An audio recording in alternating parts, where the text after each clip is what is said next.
ऐसे चारों अलग अलग हैं। ये लक्ष्मण जी ने राम जी से भी पूछा था और राम जी ने भी बताया था। तो ये चारों कैसे अलग अलग हैं? ये जो शरीर, जीव, आत्मा, परमात्मा, भागवत महापुराण में सुखदेव जी परीक्षित को अंतिम जो उपदेश दे रहे हैं, अंतिम उपदेश है सुखदेव जी का परीक्षित को। क्या कह रहे हैं? कह रहे हैं देखो परीक्षित, दीपक जलता है, लोग देखते हैं और कहते हैं कि दीपक जल रहा है और दीपक से उजाला है। ये कहते हैं कि नहीं कि दीपक जल रहा है और दीपक से उजाला हो रहा है। लेकिन क्या वास्तव में दीपक जलता है? क्या दीपक से उजाला है? नहीं, दीपक नहीं जलता। वो तेल में डूबी हुई जो बाती है, जो बाती है, वो जो तेल में डूबी हुई बाती है, वो बाती जलती है कि नहीं? ये सुखदेव जी परीक्षित को बता रहे हैं कि वो बाती जो तेल में डूबी है, उस बाती से वो जलती है, दीपक नहीं जलता।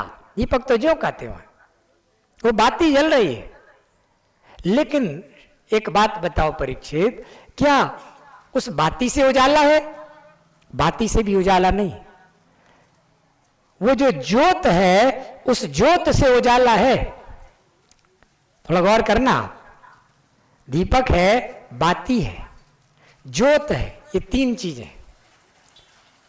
तो ज्योत से उजाला है। दीपक जैसे शरीर, उस दीपक में तेल से सनी हुई बाती जैसे जीव, और ज्योत वो ज्योतिर्मय जैसे आत्मा ब्रह्म। सुखदेव जी कह रहे हैं शरीर ये दीपक, इसका अस्तित्व नहीं है, उजाला ज्योत से है। लेकिन एक बात बताओ, अगर कोई जलाने वाला ना हो तो क्या उजाला होगा? नहीं। तो जलाने वाला चार हो गए कि नहीं?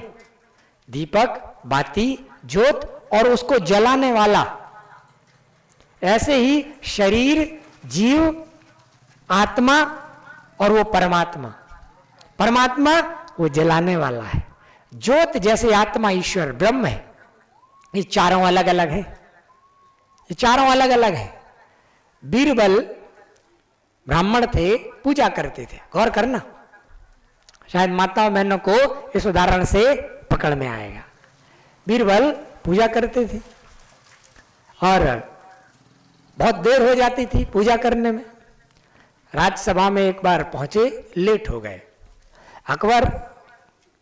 अकबर पसंद भी नहीं करते थे कि इतना देर देर पूजा करते हैं। अकबर बोले कि बीरबल तुम इतना देर पूजा करते हो, किसकी पूजा करते हो? बोले ईश्वर की। बोले ईश्वर कहाँ है? हमको बताओ ईश्वर कहाँ है और क्या करता है? मैं नहीं मानता ईश्वर को। अगर तुम मानते हो तो मुझे बताओ, ईश्वर कैसे मिलेगा? है तो भाई मिलना चाहिए हमको, और क्या करता है? और अगर नहीं बताओगे तो तुम्हारा ये पूजा वगैरह सब बंद करवा देंगे। अब तो बीरबल को टेंशन हो गया कि अब कैसे बताऊं। अकबर बोले चिंता मत करो, 7 दिन का समय है, आराम से सोचो। तुम तो बुद्धिमान हो, विद्वान हो और पूजा करते हो। ईश्वर कहाँ है और क्या करता है? बस ये 2 प्रश्न का उत्तर दे दो, नहीं तो पूजा बंद। अब बीरबल चतुर थे, बुद्धिमान थे, घर आए। अब दिमाग में विचार कर रहे थे, कुर्सी पे बैठे थे, टेंशन में थे। बीरबल की बेटी सौदामणि उनसे भी ज्यादा विद्वान थी, बीरबल से भी ज्यादा, और भक्ति भाव वाली भी थी। उसने देखी पिताजी को कि पिताजी आप आज पहली बार बड़ा टेंशन में लग रहे हैं, क्या बात है? अब बीरबल बोला कि अरे क्या बताएं बेटी, ऐसा ही टेंशन है, तुमको बताने से क्या फायदा। कहा नहीं नहीं बताइए ना क्या बात है। अब बीरबल बताए कि ऐसी ऐसी बात है। ईश्वर कहाँ है और क्या करता है, मैं क्या उत्तर दूं उनको, क्या प्रमाण दूं? वो कैसे समझेंगे? और नहीं बता पाया, 7 दिन का समय है, नहीं बता पाया तो पूजा पाठ बंद करवा देंगे। अब राजा साहब हैं, मानना पड़ेगा उनकी बात। इसी में टेंशन में हूं। बेटी बोली बस इतनी सी बात और इतना टेंशन ले रहे हैं, कल मैं चलूंगी आपके साथ। आप कह देना कि ये देगी आपको उत्तर, बस। मैं बोली तुम क्या उत्तर दोगी? कहा आप चिंता मत कीजिए, आप हमको ले चलिए। अब दूसरे दिन बेटी पहुंची बीरबल के साथ, बोले अकबर से कि ये देगी आपको उत्तर, ईश्वर कहाँ है, क्या करता है। अब वो बेटी से अकबर ने पूछा कि बताओ, तो बोली कि एक बात बताइए, कोई जब ज्ञान देता है तो वो ऊपर रहता है कि लेने वाला ऊपर रहता है? आप बैठे हैं सिंहासन पर और मैं हूं नीचे, और आप मुझसे कह रहे हैं बताओ ईश्वर की बात, ज्ञान चाहिए आपको ईश्वर का। अरे आप थोड़े कम से कम मुझसे नीचे आएंगे तब ना। एक टीचर भी छात्र को जब देता है कुछ तो नीचे रहता है। अब राजा को सिंहासन से उठा करके अपने बैठ गई और उनको नीचे बिठा ली। अब वो बेटी बोली कि मैं आपको बताऊंगी, लेकिन मुझे एक दूध से भरा हुआ कटोरा चाहिए, एक कटोरे में दूध मंगवाइए तब मैं बताऊं। तुरंत भाई राजा है आया, कटोरे में दूध। अब वो बेटी क्या करने लगी, ऐसे उंगली से उस दूध में, कटोरी में उंगली घुमाने लगी। काफी देर तक घुमाई। राजा बोले ये क्या कर रही हो? क्योंकि इसमें दूध में घी है ना, घी, उस घी को निकाल रही हूं। बोली कि घी है ना इसमें? राजा मना भी नहीं कर सकते, दूध में तो घी है ही ना, लेकिन दिख तो नहीं रहा। जैसे वो बोले थे कि दिख तो नहीं रहा ईश्वर, कहाँ है? तो बोली घी है इसमें, उसी को निकाल रही। तो बोले घी ऐसे नहीं निकलता। तो बोले एक बात बताइए, घी है कि नहीं इसमें? तो घी तो है, लेकिन उसका एक सिस्टम है ना। राजा बोला कि घी है इसमें, लेकिन उसको निकालने का एक विधान है। क्या विधान है?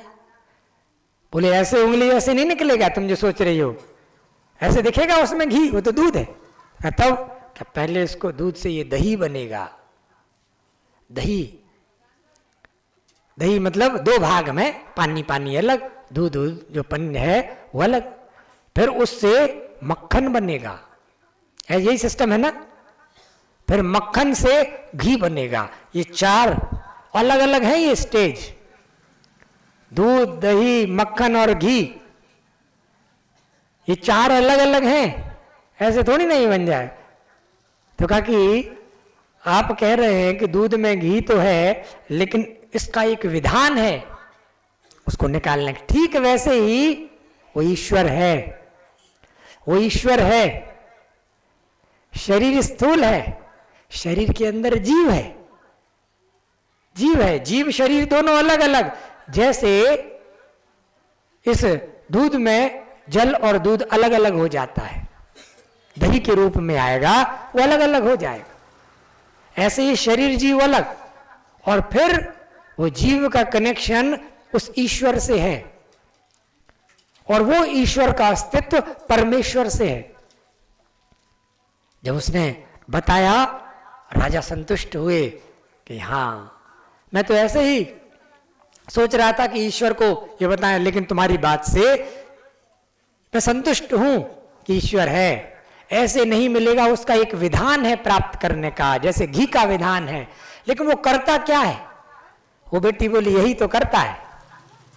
आप राजा हैं और देखो नीचे बैठे हैं और मैं ऊपर बैठी हूं। आप राजा हैं, फिर भी मैं आपको ज्ञान दे रही हूं। आप मुझसे कितने श्रेष्ठ हैं, बड़े हैं, उम्र में भी मैं आपसे कितनी छोटी हूं, और मैं आपको ज्ञान दे रही हूं। बस यही तो काम है उसका। किसी को भी राजा बना दे, किसी को भी रंक बना दे, किसी को भी ज्ञानी बना दे, किसी को भी मूर्ख बना दे।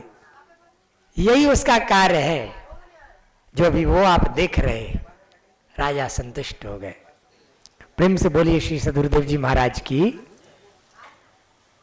तो जो ईश्वर, गौर करना आप लोग, शरीर, जीव, ईश्वर, तीन में अंतर क्या है? जड़ भरत बता रहे हैं राजा रघुगण को भागवत में। आप माताएं मैंने घर में जब चूल्हा जलाते होंगे, चाय बनाते होंगे, सब लोग चाय बनाते हैं कि नहीं? तो पानी गर्म करते हैं। जब पानी गर्म करते हैं तो 3 चीजें हैं, आग, बर्तन और पानी। समझना गहराई से, आग है, बर्तन है और पानी। पानी तो पहले ठंडा होता है, पानी गर्म बाद में, पहले तो ठंडा था, आग से पानी गर्म हुआ। तो पानी में जो गर्माहट है वो पानी की नहीं है, वो आग की है कि नहीं? थोड़ा आप लोग गौर कीजिएगा, गर्माहट जो पानी में दिख रही है वो आग की है। ठीक वैसे ही ये श्वास में आ रहा है वो आत्मा, ब्रह्म, ईश्वर। श्वास में एक शक्ति आ रही है। आप वायु से जीवित नहीं है, वायु नहीं, वायु एक माध्यम है। उस वायु के माध्यम से एक शक्ति आ रही है जिसको चेतन शक्ति कहते हैं। ये शरीर में जो ये दिख रहा है ना, ये हिलना, चलना, बोलना, दौड़ना, देखना, सुनना, ये इसकी अपनी शक्ति नहीं है। ये चेतनता, ये जीवन शरीर का अपना नहीं है। ये शरीर तो मिट्टी है, ये चेतनता श्वास में शक्ति आ रही है, चेतन शक्ति। शरीर पहले भी मिट्टी था, बाद में भी मिट्टी हो जाएगा। जब तक इस चेतन शक्ति से कनेक्शन है, सब जानते हैं कि श्वास से आपका कनेक्शन है, इसीलिए आप जीवित हैं। जब तक आपका कनेक्शन उस चेतन शक्ति से है, ये शरीर में जीवन दिख रहा है, चेतनता दिख रही है। ऐसे ही जैसे भागवत में उदाहरण है कि पानी वो ठंडा है, शीतल है, गर्माहट उसकी अपनी नहीं, आग की है, आग से उसको गर्माहट मिल रही है। ऐसे ही शरीर को चेतनता उस ईश्वर से, आत्मा से, ब्रह्म से मिल रही है। जैसे गर्माहट पानी की अपनी नहीं है, आग की है, ऐसे ही शरीर की चेतनता अपनी नहीं है, शक्ति की। लेकिन अब गौर करना, क्या आग सीधे पानी को गर्म करता है? आग डायरेक्ट पानी के संपर्क में नहीं है। आग और पानी के बीच में बर्तन है कि नहीं? आग पानी को गर्म नहीं कर रहा, आग तो बर्तन को गर्म कर रहा है। बर्तन है जो आग के भी संपर्क में है और पानी के भी संपर्क में है। थोड़ा समझिएगा, ये भागवत का उदाहरण है, लेकिन शायद कोई इस उदाहरण को समझ ही नहीं पाएंगे, तो समझाएंगे क्या? बर्तन दोनों के संपर्क में है, आग के भी पानी के भी। ठीक वैसे ही इस शरीर के अंदर जीव है। ये जीव जो है ये उस ईश्वर के भी संपर्क में है और शरीर के भी संपर्क में है। ये दोनों से जुड़ा है। जैसे आग और पानी के बीच में बर्तन है, आग बर्तन को गर्माहट देती है और बर्तन से गर्माहट शरीर को मिलता है। यही सही है कि नहीं? आप लोग पानी गर्म करते हैं, चाय बनाते हैं, तो आप लोग ज्यादा जानते हैं, माताएं मैंने ज्यादा जानती होंगी। ऐसा ही होता है कि नहीं? आग से बर्तन गर्म होगा, बर्तन से पानी गर्म होगा। ऐसे ही वो चेतन शक्ति जो आ रही है, डायरेक्ट शरीर को नहीं जीवन मिल रहा है। ये श्वास में जो शक्ति आ रही है सीधे शरीर को नहीं मिल रहा है, वो शक्ति जीव को मिल रही है। मूलाधार चक्र में जीव है। ये श्वास जो आप ले रहे हैं ना, ये श्वास के माध्यम से वो शक्ति, ये दोनों नाड़ियां यहां से गई और मूलाधार चक्र में गई। ये दोनों नाड़ियां पेशाब द्वार और मल द्वार के बीचों बीच अंदर की तरफ मूलाधार चक्र है, शरीर का बेस, आधार। ये दोनों नाड़ियां वहां गई हैं। आप श्वास लेते हैं ना, शुद्ध वायु लिए, अशुद्ध बाहर, लेकिन उस वायु के माध्यम से जो शक्ति आ रही है वही आत्म शक्ति, ब्रह्म शक्ति, ईश्वरी शक्ति, वो शक्ति सीधे मूलाधार चक्र में जीव को मिल रही है। और जीव को जैसे ही वो शक्ति मिल रही है, ये शरीर, इसमें जीवन दिख रहा है। प्रेम से बोलिए श्री सद्गुरुदेव जी महाराज की। आग, बर्तन और पानी, ऐसे ही वो ईश्वर, जीव और शरीर। प्रेम से बोलिए श्री सद्गुरुदेव जी महाराज की। वास्तव में देखा जाए, जो ग्रंथ है ना, भागवत, गीता, ये ज्ञान से भरे हुए हैं। इन ग्रंथों में ज्ञान भरा है, लेकिन आप लोग आज पहली बार विष्णु जी, राम जी, कृष्ण जी का उपदेश, ज्ञान उपदेश सुन रहे। लीलाएं तो बहुत सुनी, लीलाएं सुनाने वाले भी बहुत हैं, लेकिन लीला जो सुनेंगे, 1 या 2 बार लीला सुनना पर्याप्त है। कोई भी स्टोरी, कोई भी कहानी एक बार दो बार सुनेंगे पर्याप्त। अब बार बार उसी को सुनेंगे तो क्या लाभ। अभी मान लीजिए यहां से आप विष्णु जी, राम जी, कृष्ण जी का ज्ञानोपदेश सुन रहे हैं, हम लीला भी सुना सकते हैं। हम केवट का प्रसंग यहां से सुनाएंगे, आप कहोगे अरे इसके बाद शबरी का प्रसंग आने वाला है। आप खुद जानते हैं पहले से सब, शबरी का प्रसंग जब आएगा आप जानते हैं अब हनुमान जी का प्रसंग भेंट होने वाला है कि नहीं, सब आप जानते हैं। वो लीला जो है एक या दो बार सुनने के बाद आपको याद होगा। उसी को 9 दिन तक खींच करके, उसी लीला पर कुछ भजन भर करके, उसी लीला के अंतर्गत कोई बच्चों को, किसी को राधा कृष्ण बना करके सुनाया जा सकता है। जैसे आप यहां देखें ना, बच्चे स्तुति करते हैं, श्लोक बोलते हैं, ज्ञान से भरे हुए श्लोक बोलते हैं, अर्थ सहित वेद के मंत्र बोलते हैं, मानस के चौपाई बोलते हैं, कबीर साहब के दोहे जो ज्ञान से भरे हो। ये मूल है। इन्हीं बच्चों को अभी मोर का पंख बांध करके सिर पर और नचा सकते हैं, आपको अच्छा लगेगा, आप ताली बजाओगे।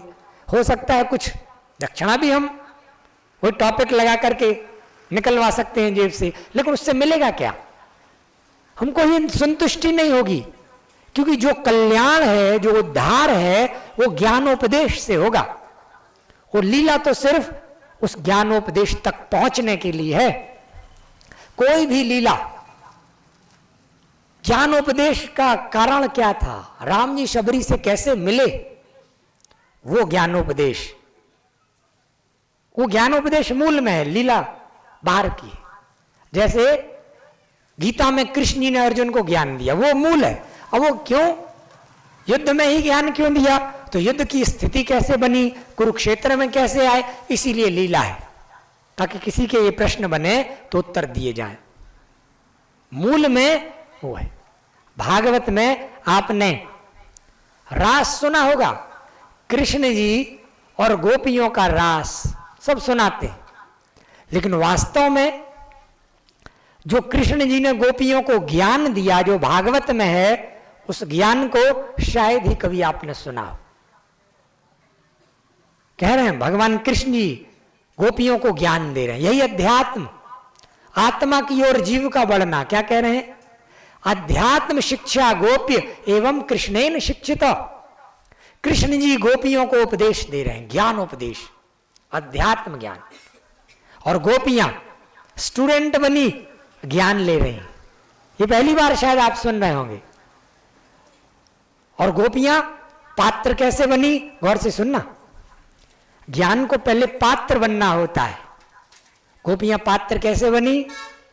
एक बार गोपियां मथुरा गई, वृंदावन से मथुरा 9-10 किलोमीटर है, बीच में यमुना जी गई। अब जो भी उनका जो मक्खन, घी, दूध के जो भी आइटम, वो सब सेल करने देने गई। अब लौट रही थी। लौटते समय उन्होंने देखा कि यमुना जी के किनारे व्यास जी बैठे हैं।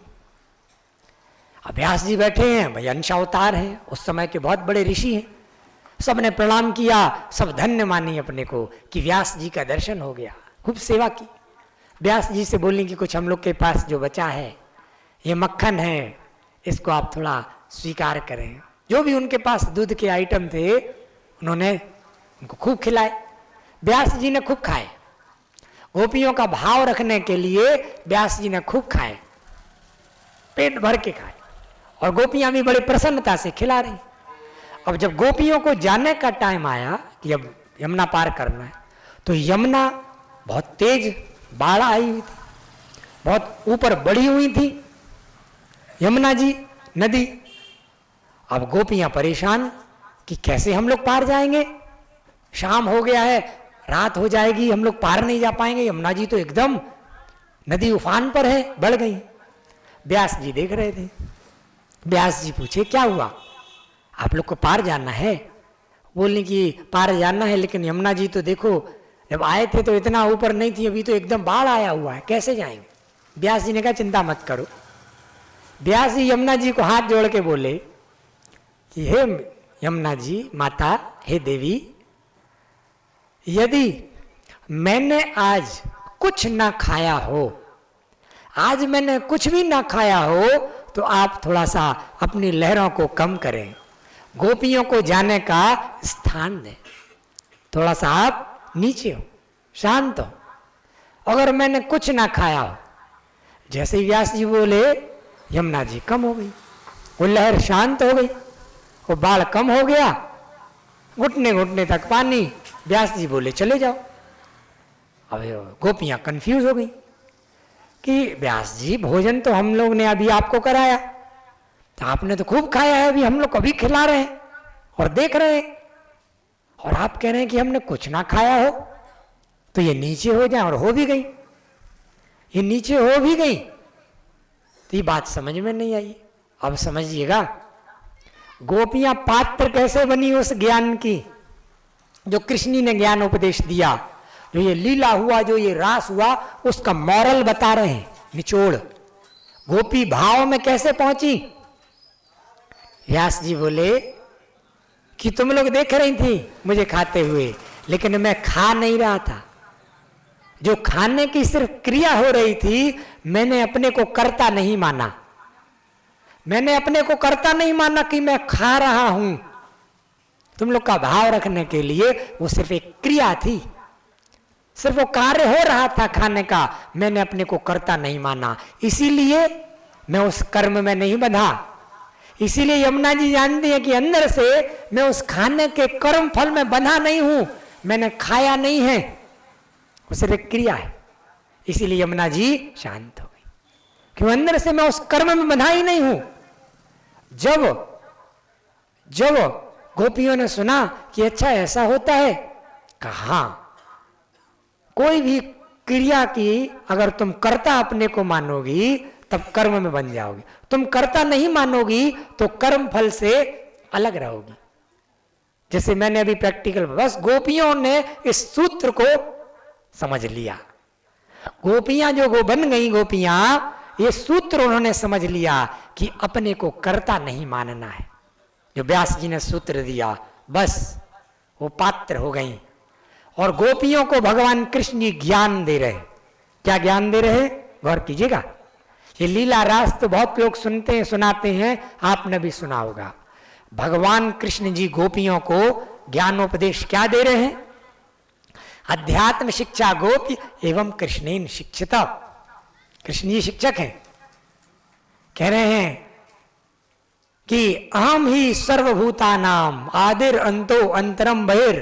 गोपियों, ये जो कुछ देख रही हो, ये आदि अंत जो कुछ भी है, ये मुझसे ही, मेरे द्वारा है।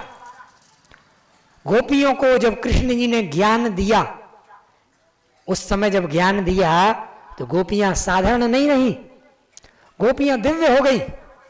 उस ज्ञान का प्रभाव हुआ, जो आप सुन रहे हैं ना, ये जीव जीव नहीं रह जाता, जीव ब्रह्ममय हो जाता है। गोपियां दिव्य हो गई। तद अनुस्मरण ध्वस्त जीव कोशाय, भागवत में लिखा है, उस ज्ञान का स्मरण करके गोपियों का जीव भाव नष्ट हो गया और गोपियां जीव से ऊपर ब्रह्ममय हो गई, दिव्य हो गई। जितनी भी ये लीला हुई ना, जो रास हुआ है, साधारण स्थिति में नहीं हुआ। गोपियां साधारण स्थिति में नहीं थी, भक्त की जो सबसे ऊपर वाली स्थिति है ना, उसमें पहुंच गई थी गोपियां। ऊपर वाली स्थिति, 5 स्थितियां होती हैं, 5 लेवल होते हैं भक्त के, एक एक लेवल ऊपर उठता है। जो भागवत में जो 10वें स्कंद के 29, 30, 31, 32 और 33, ये 5 अध्याय हैं, ये गोपियों और कृष्ण जी के, जिसमें रास है। ये सब क्या है 5 अध्याय? तुलसीदास जी ने इन 5 अध्यायों को एक चौपाई में समझाया है।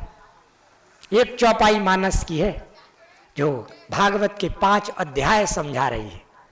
इस एक चौपाई में 5 पक्षियों का वर्णन हुआ है। गौर कीजिएगा, भक्त की सबसे ऊपर वाले लेवल कैसे पहुंचते हैं। 5 पक्षी हैं एक ही चौपाई में। क्या कह रहे हैं तुलसीदास जी? चातक कोकिल कीर चकोरा, कूजत विहग नटत कल मोरा। एक चौपाई है। क्या कह रहे हैं?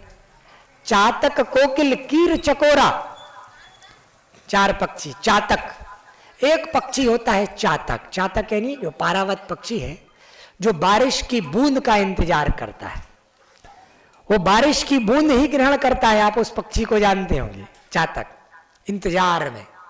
ऐसे ही सबसे पहले भक्त इंतजार करता है, वो इंतजार में रहता है कब प्रभु मिलेंगे, सिर्फ इंतजार। पहला पक्षी चातक जैसे इंतजार करता है उस बारिश की बूंद का, ऐसे ही वो भक्त इंतजार करता है उस परमात्मा का, कब वो मिलेंगे। फिर दूसरा पक्षी चातक, कोकिल। कोकिल मतलब कोयल। कोयल क्या करती है, कूकती है। एक बार कूकेगी, फिर रुकेगी, फिर कूकेगी। ऐसे ही वो भक्त पुकार करता है। अब उसका लेवल बढ़ रहा है, अब वो भक्त पुकार कर रहा है भगवान की, लेकिन पुकार करेगा, फिर कुछ दिनों बाद फिर पुकार करेगा, रुक रुक कर, कोयल की तरह। थोड़ी देर बाद फिर पुकार करेगा। ये दूसरा लेवल। फिर तीसरा पक्षी कीर। कीर मतलब तोता। तोता जो है ये कैसे पुकार करता है, रुक करके नहीं, कोयल की तरह नहीं, लगातार। कहते हैं ना तोता रटन, लगातार, अनवरत। ऐसे ही उस भक्त का कनेक्शन उस परमात्मा से कंटिन्यूअस, लगातार कनेक्शन निरंतर हो जाता है। वो जो भक्त है उस भगवान से जब कनेक्शन जुड़ गया अनवरत, तो वहीं की सप्लाई आने लगेगी। भाई जहां का कनेक्शन होगा वहीं का ना सप्लाई होगा। वो जब अनवरत पुकार करता है तब क्या होता है, उसको दर्शन होता है। अब उसका संसार से कनेक्शन नहीं रहा, लगातार कनेक्शन उसके, तब उसको दर्शन। और जब दर्शन होता है तो चौथे पक्षी वाली स्थिति चकोरा। चकोर क्या करता है, वो चंद्रमा को देखता है। ऐसे ही वो भक्त अपने इष्ट के दर्शन में डूबा रहता है। वो भक्त अपने इष्ट का दर्शन करता है, उसको देखता है। जैसे चकोर को चंद्र के दर्शन में तृप्ति मिलती है, ऊर्जा मिलती है, उस भक्त को अपने इष्ट के दर्शन में तृप्ति मिलती है। और उसके बाद 5वीं स्थिति में पहुंच जाता है। 5वीं स्थिति मतलब कूजत विहग नटत कल मोरा। वो मोर वाली स्थिति है जो 5वीं है, जो पंख फैला करके जो मोर नाचता है। देखा होगा ना आपने, मोर नाचता है। ऐसे ही भक्त भी उस भाव में झूमता है, वो भगवत भाव में पहुंच जाता है, झूमता है। और वो जो स्थिति है जहां उसको शरीर पर कंट्रोल नहीं है, झूमना, नाचना नहीं।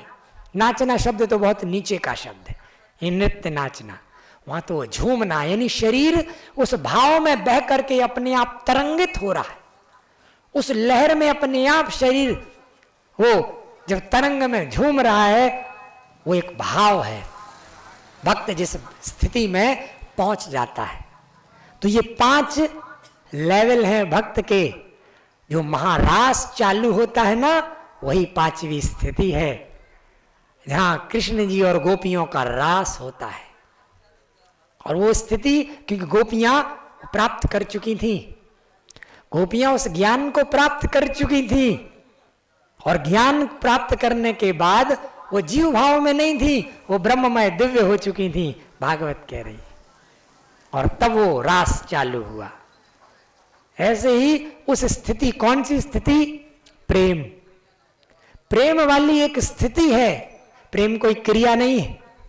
आप सोचें कि प्रेम हम करते हैं, कोई कहेगा कि हम तो प्रेम करते हैं, इसका मतलब वो प्रेम जानता नहीं। प्रेम करने की चीज नहीं है। प्रेम तो ऑटोमेटिक वो एक अवस्था का नाम है जहां पहुंचा जाता है। उस स्थिति में, अवस्था में आप पहुंचेंगे, लेकिन छलांग मार के नहीं।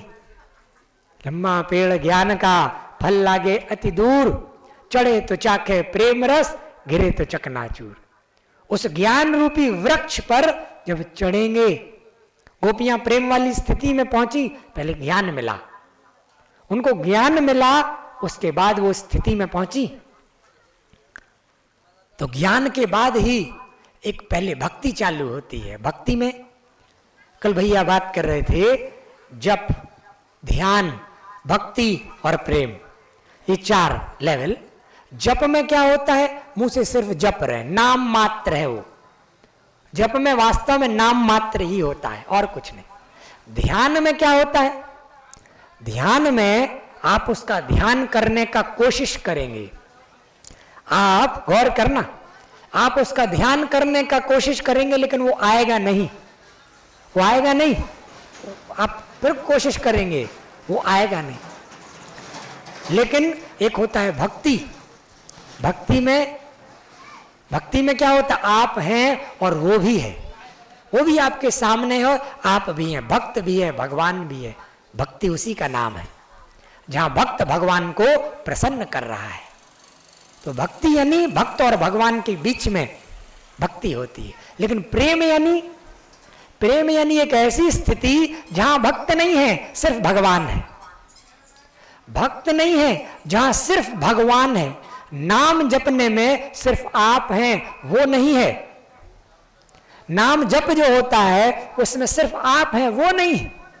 लेकिन प्रेम में आप नहीं है, वो है। भक्ति में दोनों है। और करना आप ये अलग अलग स्टेज होती हैं। भक्ति में भक्त भी है, भगवान भी है। भक्त भगवान को प्रसन्न कर रहा है, लेकिन उस भक्ति में आगे बढ़ते बढ़ते एक ऐसी अवस्था आएगी उस भक्त की, उस भक्ति की पराकाष्ठा कह सकते हैं कि जहां वो भक्त अपने सुध बुध खो देता है। लगन लगन सब कोई कहे, लगन न जाने कोई, बलिहारी वा लगन की, जामे तन मन दीजो खोए। यहां तन मन भूल जाते हैं। वो एक अवस्था, जिस अवस्था में शबरी को याद नहीं रहता कि बेर झूठे खिला रही हूं, वो भूल जाती। जानबूझ के नहीं खिलाई, आप जानबूझ के झूठे भोजन का भोग मत लगाइएगा, दोष लगेगा। वो क्योंकि उसको पता ही नहीं था मैं छिलके खिला रही हूं कि केला फल खिला रही हूं, विदुरानी को याद नहीं था। वो ऑटोमेटिक उस अवस्था में पहुंच गई थी जहां वो भूल गई क्या खिलाना है, भूल गई। भक्त जब भूल जाता है कि क्या खिला रहे हैं, तो भगवान भी भूल जाता है कि हम क्या खा रहे हैं। भगवान भूल जाता है उस अवस्था में, वो तो भगवान है ना। जब आप ही भूल गए कि मैं क्या खिला रहा हूं, वो याद क्यों रखेगा कि मैं क्या खा रहा हूं? वो भी उसी भाव में हो जाता है। गोपियां और कृष्ण जी ये रास हुआ, ये साधारण नहीं। जब वंशी बजती थी, गोपियां पहुंचती थी। गोपियां जब पहुंचती थी जब कृष्ण जी के पास, तो कृष्ण जी गोपियों से कहते थे कि अरे तुम लोग इतनी रात में यहां कैसे आ गए? जाओ, शरद पूर्णिमा वो जो समय होता है ना, वो रास वही समय है कि तुम क्यों आ गए? जाओ, पति इंतजार कर रहे होंगे घर में, सभी लोग इंतजार कर रहे होंगे, तुम लोग यहां आ गए। और वंशी बजाते थे, बुलाते भी थे और फिर भेजते भी थे। गोपियां जवाब देती थी, भगवान कृष्ण जी को भी साइलेंस कर देती थी। कहती थी एक बात बताइए, आप कह रहे हैं कि जाओ पति के पास, मान लीजिए कोई पत्नी, उसका पति विदेश गया हो, उसका विदेश गया हो पति, अब वो पत्नी एक फोटो या मूर्ति एक मान करके एक पति को पूज रही है। फोटो मूर्ति उस पति की मान्यता के लिए पूज रही है। अब उसका असली पति आ गया और गेट पर है, उसको पुकार रहा है, दरवाजा खटखटा रहा है, तो वो उस फोटो मूर्ति को पूजेगी या जो असली पति गेट पर आ गया उसको पूजेगी, उसके पास जाएगी? कृष्ण बोले नहीं, जो गेट पर उसका असली पति है वो पुकार रहा है उसको, तो वहीं तो जाएगी। तो बस ये जो आप जो कह रहे हैं जाइए, वही फोटो मूर्ति वाले मान्यता के लिए हैं, आप असली पति हैं और आप वंशी की धुन में हम लोग को पुकारते हैं, तो हम आपके पास आए। भाव वो दिव्य हो चुकी थी गोपियां। और जब अगर देखा जाए, जब कृष्ण जी जब गए ना, गोकुल से जब गए बाहर कृष्ण जी, तो लौट के नहीं गए गोकुल में, फिर लौट के नहीं गए, लेकिन वो गोपियां वो जो स्थिति है, अवस्था, प्रेम की अवस्थाएं होती हैं जो भागवत में हैं। सबसे पहले विरह, प्रेम की अवस्था, विरह होता है। विरह यानी मिलने के लिए विरह होता है। विरह में रोना, विरह में दूरी में रोते हैं। फिर तड़प होता है, मिलने के लिए तड़प होता है। फिर उसकी याद में भूल जाते हैं। ये भूलना, ये अलग अलग स्टेज हैं। ये भागवत में जो बताई हैं, ये चार प्रेम में जो डूब जाता है, इन अवस्थाओं को पहुंच जाता है। पहले विरह में रोएगा, दूसरे नंबर पर जो और ऊपर पहुंचेगा तो वो उसको मिलने के लिए तड़प होगा। फिर जो और ऊपर पहुंचेगा उसकी याद में सब भूल जाएगा। और फिर चौथे नंबर पर जो पहुंच जाएगा उसको याद करते करते उसी मय हो जाएगा, भगवतमय। कई गोपियां कृष्ण जी की तरह लीला करती थी। कोई गोवर्धन उठा करके वो गिरधारी बन जाती थी, कोई किसी असुर को मारने लगती थी। वो अपने आप कृष्णमय हो गई थी। जब भगवान कृष्ण जी ने जब उद्धव को भेजा, तो उद्धव तो बृहस्पति के शिष्य थे और उद्धव के अंदर वही था, वही ब्रह्म ज्ञान। ब्रह्म ज्ञान नहीं, भ्रम ज्ञान होता है कई लोगों के अंदर कि जो हमारे अंदर भी भगवान है और तुम्हारे अंदर भी भगवान है। ये ज्ञान कई लोगों के अंदर है। ये उद्धव के अंदर यही ज्ञान था जिसको भ्रम कहते हैं। अब कृष्ण जी से कहते थे कि देखिए ना, ये गोपियां जो है ये आपको भगवान मानती हैं। इनको पता ही नहीं बेचारों को कि जो आपके अंदर है वही मेरे अंदर है, वही इनके अंदर है। भगवान कृष्ण जी मुस्कुराते थे। अब एक बार कृष्ण जी ने सोचा कि उद्धव को भेजा जाए जरा गोपियों के पास थोड़ा सा पात्र बनाने के लिए। जैसे हनुमान जी को जब राम जी ने ज्ञान दिया तो पात्र बनाने के लिए सीता जी के पास गोपियों को पात्र बनाने के लिए व्यास जी के पास, ऐसे ही उद्धव को पात्र बनाने के लिए गोपियों के पास भेजना। क्योंकि भगवान जब तक वो पात्र नहीं होगा ज्ञान नहीं देंगे। ध्रुव और प्रहलाद को पात्र बनाने के लिए नारद जी के पास भेजा। विभीषण को पात्र बनाने के लिए हनुमान जी से मिलाया। वो अपने से जानता है किससे किसको पात्र बनाना है और फिर ज्ञान देता है। उद्धव से कहा कि जाओ थोड़ा गोपियों से मिलाओ। अब उद्धव जी गए गोपियों से मिलने।